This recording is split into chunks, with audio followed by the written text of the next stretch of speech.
Hello everyone, welcome to this lecture. In the last lecture we studied FRF measurement with a shaker using random excitation. In this lecture we are going to look at FRF measurement with a shaker using some other excitation signals. So we are going to look at some variants of random excitation signal and also sine excitation signals. So in this lecture also we are going to simulate the process of FRF measurement on a cantilever structure, and the idea is to understand the various steps which are involved in the process of FRF measurement using other excitation signals. So we are going to use the same test setup as we used in the previous lecture for measurement with random excitation, right. So we have 5 test points, right, as shown in the figure, and then we have we are going to conduct a roving accelerometer test with shaker fixed at test point 5, and then we are going to measure translational FRFs in the vertical direction, right, at these 5 test points. And we would use the same time and frequency domain parameters as we use for the FRF measurement with random excitation. So we are going to use a frequency range of 0 to 400 hertz, right, and then number of samples 4096, right, number of samples in the time domain, and the other parameters would get automatically fixed, and which are as follows. So we have a sampling frequency of 1024 hertz, anti-aliasing filter cutoff frequency 512 hertz, a record length of 4 seconds, frequency resolution of 0.25 hertz, right, and there are 1600 lines in the spectrum of the signal. So now let us look at what are different variants of random excitation signal that have been developed. So we saw in the previous lecture that the random signal, it suffers from leakage in the frequency domain, because any finite length of the random signal will not be periodic, right. It will not satisfy the periodicity assumption, and hence there will be leakage, and then that necessitates the use of a window function, right, and window function though helps reducing the leakage, but it also distorts the signal in some way, right. So artificially we are changing the signal, that is something if possible should be avoided. So that is why some variants of random excitation signal have been developed in order to address the limitations of random excitation signal, and these variants are pseudo-random excitation, periodic random excitation, and burst random excitation. Okay. So these are the 3 excitation signals, variants of random excitation signal we are going to study. So we will look at one by one these signals and look at the process of FRF measurement using these signals. So let us first of all look at what is pseudo-random excitation. So pseudo-random excitation is basically a signal that is generated by periodically repeating a block of length t of a random signal. So what we do, we generate a random signal of length t, and then we repeat this length t, right, to obtain the excitation signal. So the excitation signal obtained in this manner is nothing but pseudo-random excitation signal. Okay. And what is the advantage of this? The advantage is that if we take now a record of length t from this signal, or an integer multiple of length t, right, if we take, then that signal or that length of signal would be periodic, it would satisfy the periodicity assumption, and therefore it would be free of leakage if a DFT of the signal is taken. So therefore no window function would be required, because no leakage is expected in the signal, right. So in this way then it addresses the limitation of the random excitation signal, right. So it eliminates the use of any window function. So how this pseudo-random excitation signal is generated? So this is synthesized using discrete harmonic frequency components in the frequency range of measurement. So for the present case we have f max as 400 hertz, right, and then we have a frequency resolution delta f of 0.25 hertz. So we have 1600 number of frequency lines, right, in the spectrum. Now as there are 1600 frequency lines in the spectrum, what we need is a random signal which has roughly uniform magnitude, right, over this band of frequency. Therefore to realize such a signal, what we do, now we add all the harmonic components corresponding to these 1600 lines, and the amplitude of these harmonic components is taken constant for all of them, but the phase of these harmonic components is taken as random, right, and then all these 1600 harmonic components we then combine. The signal that is resulted is nothing but a pseudo-random excitation signal. right. So, it will be a random signal and it will be pseudo-random excitation signal. Now, this is called pseudo-random signal because it is not truly random, right, because we are using discrete harmonic components to generate the signal. But at the same time it has the characteristics that its energy is uniformly distributed throughout the band of frequency. So, in that sense it is random, and that is why it is referred as a pseudo-random signal. Not a truly random signal, but almost like a random signal.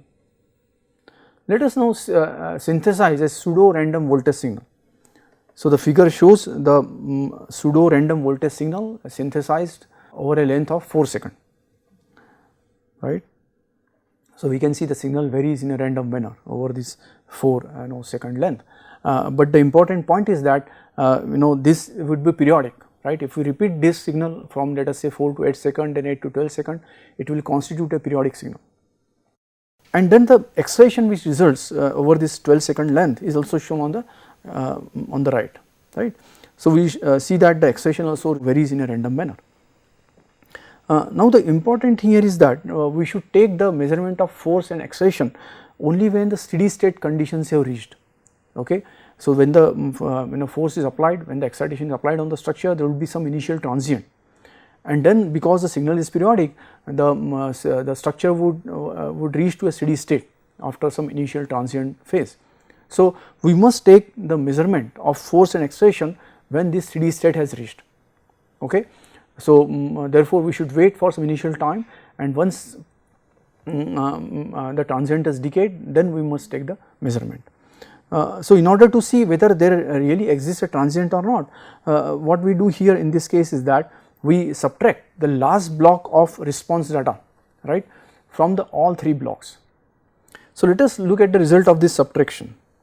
So, we note from this plot that there is some transient response at the beginning, and after the first block of data of 4 seconds, there is no transient response left. Therefore, after first 4 seconds, we can take the measurement of force and excitation on the structure. So, now we perform spectrum averaging, and that gives us the FRF estimate. So, let us look at the point inertance and coherence obtained in this manner. So, we see that coherence is very good, right, except at frequency close to 0, the coherence is very good throughout the frequency range, and the FRF estimate also is very good. So, are there any disadvantages of pseudo-random excitation?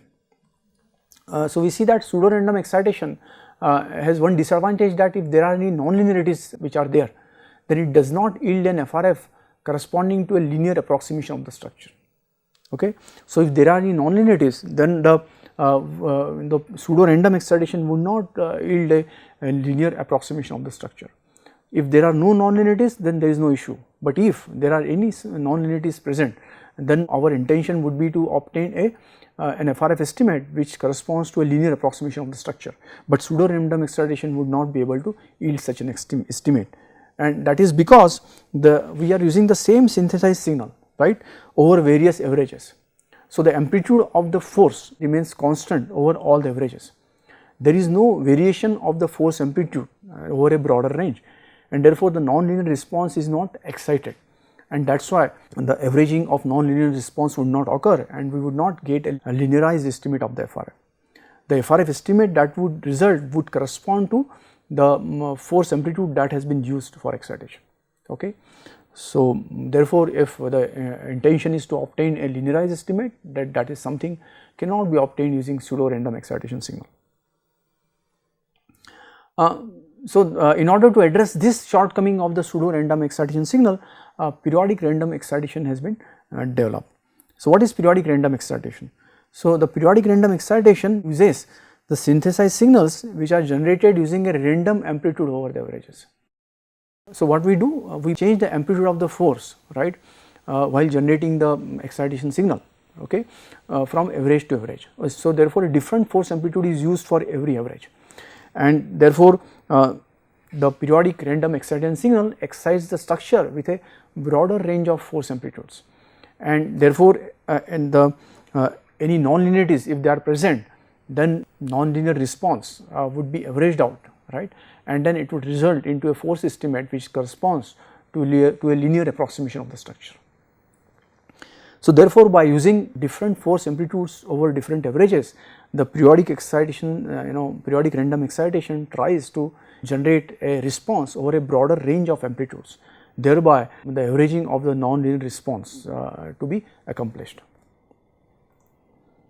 Also, the added advantage is that since the signal is still periodic, so the excitation signal over one average would satisfy the periodicity assumption, okay, and therefore the signal would be leakage free, and hence the window is not required, right, for measurement. So let us look at now for average 1, what is the force applied on the structure and what is the excitation at the test point phi. So you can see this is the force on the structure and the resulting acceleration, and the 3 blocks of data are shown, okay. And now we, for the average 2, for the next average, we do not use the same force amplitude. So we generate a signal of length 4 second again with a different force amplitude and different phase angles, right. So this is the force and the resulting excitation during average 2. So now we see that the force amplitude is different. So it is now a different random excitation signal, but for each average the excitation is periodic and they satisfy the periodicity assumption, and thus eliminating the leakage and any need of any window function. Let us look at another variant of random excitation called burst random excitation. So is there any disadvantage associated with pseudo and periodic random excitation? The pseudo and periodic random excitations are periodic, right, hence the energy is distributed over discrete frequency components, okay, and is a disadvantage compared to pure random excitation. We saw that the pseudo and periodic random excitation signals, they are synthesized by combining the discrete harmonic frequency components over the frequency range of measurements. So they do not contain energy which is distributed continuously over the whole frequency range of measurement. It is concentrated at discrete frequencies, but a pure random excitation signal excites the structure continuously over the whole frequency range of measurement, not at only discrete frequencies, okay. So in order to address this shortcoming, the burst random excitation signal has been developed. So the burst random excitation essentially consists of a random signal making up only a portion of the record length t with no input in the remaining part of the record length. So therefore in the burst excitation signal, the random excitation exists only over a portion of the record length t, right, and in the remaining length of the record there is no excitation. Let us look at the force acting on the structure and the resulting excitation when a burst random excitation signal is used. So you can see we see on the left hand side the force versus time history. We see that the force is non-zero over a certain portion of the record length and then it becomes 0. So this is how the burst excitation signal is generated, and this is how the force is applied on the structure. So what is the effect on response? So we see that excitation is random over the length over which the force is non-zero, right. The burst excitation is there over that length, the response is also random. But once the force becomes 0, the response also gradually decays. So this burst excitation signal is designed in such a manner that the response after the force becomes 0 decays completely within the record length. So that is one important consideration in designing a burst random excitation signal. We would like that once the burst part of the excitation is covered, then the response should decay within the record length. So that would ensure that there would be no leakage when the DFT is taken and the use of window is completely avoided. So let us look at the point inertance which is measured in this manner and the corresponding coherence function. So we see that coherence is good except at the resonance and anti-resonance frequencies where it has dropped, right, but otherwise the coherence is good and the FRF estimate is also good. So this burst random excitation signal also requires a good number of averages, okay, in order to obtain a good estimate of the FRF. So what are the advantages of burst random excitation? So the first advantage is that there is no leakage and no window is required, right. So use of window is completely eliminated. Then for each average, the burst part of the excitation signal is different, okay. for each average the burst part is generated independently, and hence this excitation allows obtaining a linearized estimate of the FRF in case the structure has nonlinearities. Therefore, the range of force amplitudes which is used for excitation is broad, right, because first of all the random signal is used to generate the burst, and over the averages also the burst is different. So, a broad range of force amplitude gets used to excite the structure, which results into a broad range of amplitudes of the response, and any nonlinear response if is generated, then that gets averaged out, resulting into a linearized estimate of the FRF. Another advantage is that the energy is distributed continuously over the measurement frequency range, unlike the pseudo and periodic random excitations which have energy concentrated at discrete frequencies. So, basically it combines the advantages of random, pseudo-random and periodic random excitation signals, right. So, burst signal excitation combines the advantages of all these three excitations. But burst random excitation requires a number of averages to get a good quality FRF. So, therefore, now in this way we looked at three variants of the random excitation signal, right, the pseudo random excitation, periodic random excitation and burst random excitation. Now, we look at another kind of excitation signal which is based on use of sinusoidal force, right, which is called as sine excitation. Sine excitation uses excitation force at a certain frequency. Okay. So, we are going to now look at two kinds of sine excitation. One is what is called as step sine, and other is what is called as sine sweep or sine chirp, right. Let us look at these two. So, let us look at what is step sine. So, step sine involves excitation using a sinusoidal force of the desired frequency. So, we take the measurement at one frequency, right, means let us say we want to take measurement from let us say 100 hertz to let us say 400 hertz, let us suppose. So, we use a harmonic voltage signal of 100 hertz, we excite the structure, right, with that voltage signal, and then we take the measurements at that frequency when the steady state has reached, right, and therefore that gives us the estimate at frequency 100 hertz. And now we step up the frequency to the next frequency. Let us say if we are using a frequency resolution of let us say 0.5 hertz, then our next frequency would be 100.5 hertz, right, and then we repeat this process and then we get the FRF estimate at 100.5 hertz. So, in this way we step up the frequency and in sequence take the measurements at each discrete frequency, and then we cover the whole frequency range in this manner, right. So, the advantage of this strategy is that the leakage can be eliminated, right, and the windowing can be avoided, because when we are exciting at a particular frequency, we know the time period of the excitation signal, and then we can choose the record length according to this time period, right, by taking the record length to be integer multiple of this time period of the signal, and that ensures that there is no leakage and the windowing is completely avoided. So, that is the advantage. Another advantage of sine excitation is that if we want to study the nonlinearities in the system, right, we want to detect the presence of nonlinearities and we want to quantify the nonlinearities, then sine excitation signal is very good, because we can very closely control the amplitude of the force, right, at each frequency, and then by changing the amplitude of the force we can study the effect of force amplitude on the response and thereby try to detect the presence of any nonlinearities that might be there, right. So, that is why sine excitation is a preferred signal if the objective is to study the or to detect the presence of nonlinearities or to quantify the nonlinearities in the system. However, with sine excitation we take the FRF one by one at discrete frequencies. So, therefore, it requires a very long time for the measurement, right. It does not allow measurement of FRF over the whole frequency range in one go.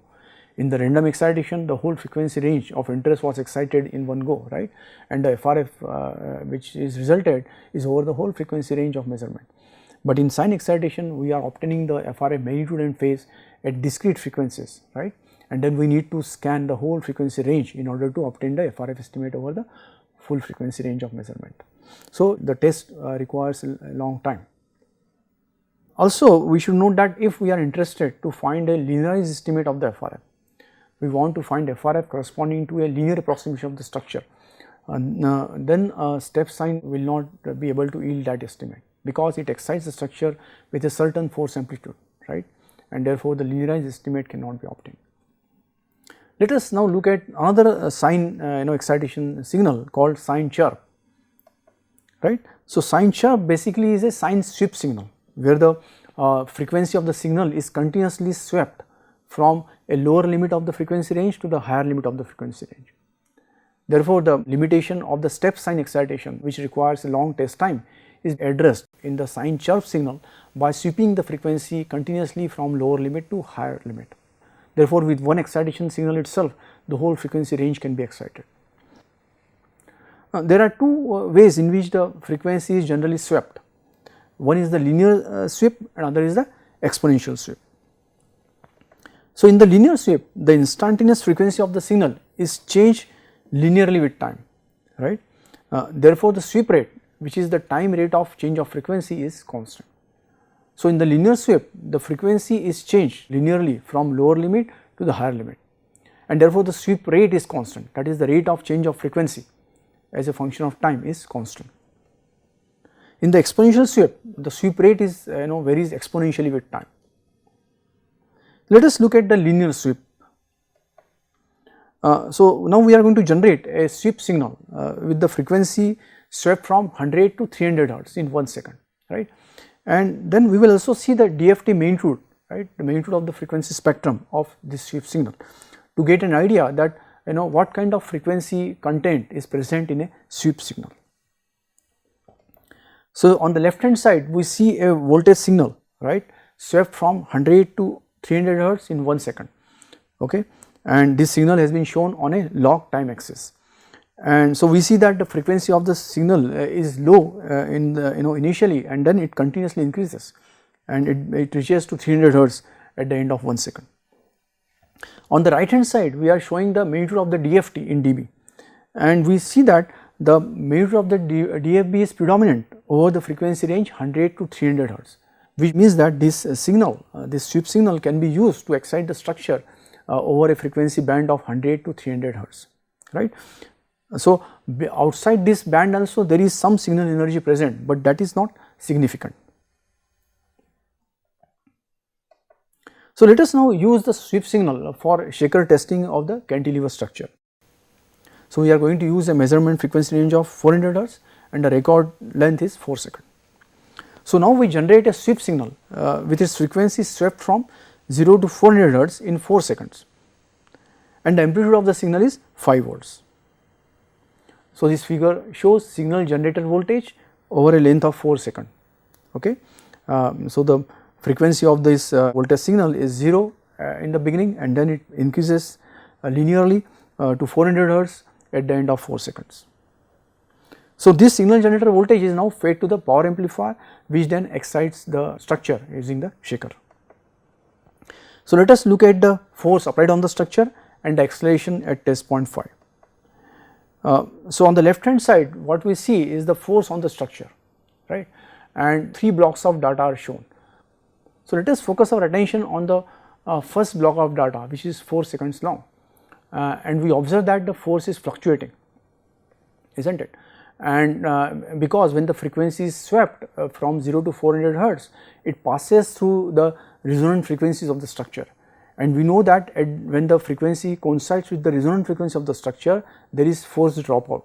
So, that is why we see that the force drops at certain instants of time. So, these are the times when the frequency is passing through the resonant frequencies of the structure.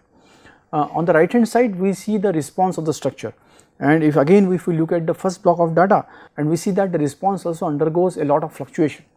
And that happens because again, as the frequency is swept from 0 to 400 hertz, it passes through the resonant frequencies and anti-resonant frequencies of the structure.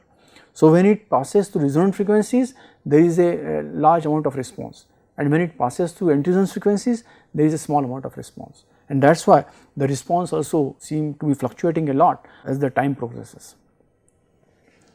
So, here also we should now wait for the transient part of the response to die out, right, and the steady state to reach, right. So, once the steady state has reached, then the measurement should be taken, right.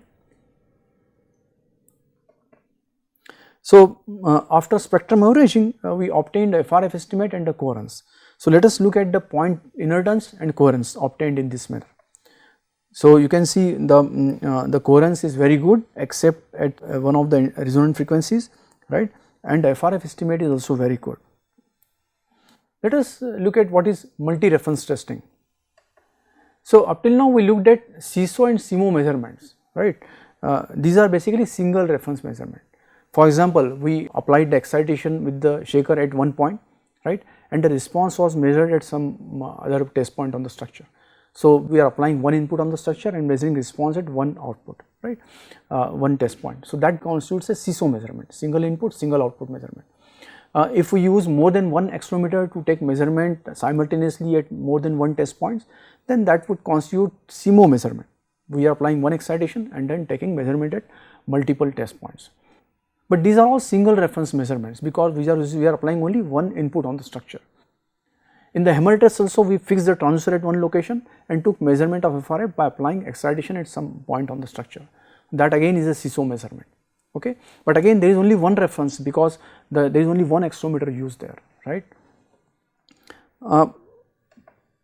So, this CISO or CMO measurement gives us the one row or one column of the FRF matrix.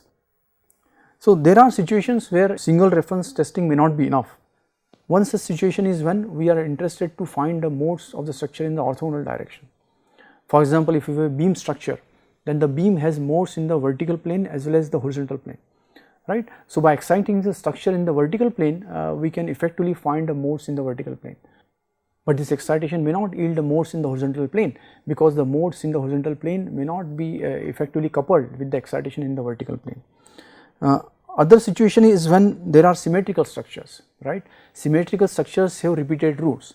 For example, if you have a square plate, then square plate will have pair of modes with identical natural frequencies but different mode shapes. So, such pair of modes also cannot be identified using single reference testing.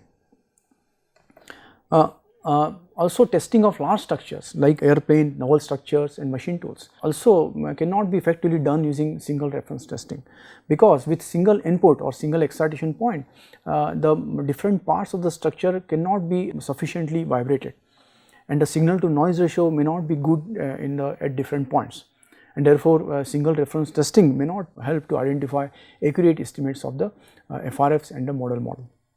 So, what is multi-reference testing? So, multi-reference testing involves FRF measurement with more than one references.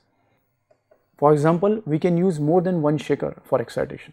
So, we can excite the structure at one point and we can also simultaneously excite the structure at some other point using another shaker, right. So, that constitutes multi-reference testing. So, this kind of testing will correspond to MIMO measurement, which is multi-input, multi-output measurement. So, we are applying excitation at more than one points on the structure and then we can take measurement at multiple points simultaneously. That would be a MIMO measurement. If we take measurement at only one point on, then it will be MISO measurement, right, multiple input, single output measurement.